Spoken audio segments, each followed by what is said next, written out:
আসানসোলে তো কি ভীষণ গরম পড়েছে তোমরা তো জানোই। তো আমিও আজকে কিন্তু সবার মতো এই তাওয়া নিয়ে একদম রোদে চলে যাব অমলেট বানাতে। আর আমরা এটা টেস্ট করেও দেখবো কি রোদের অমলেট খেতে কেমন লাগে। তাওয়া নিয়ে নিয়েছি, এবার রোদে চলে।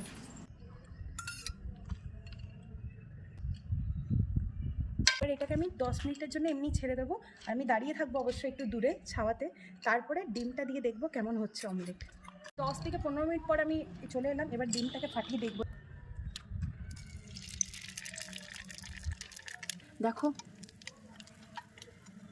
এখানে কিছু তো হচ্ছে, বুঝতে পারছো যে কি ভীষণ গরম পড়েছে। মানে আজকে ডিমটাও মানে রোদে অমলেট হয়ে যাচ্ছে।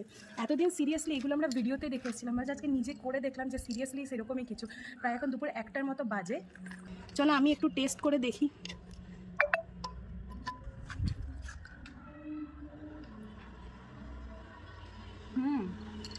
Very tasty. রোদের অমলেটটাই মনে হচ্ছে বেশি ভালো লাগছে।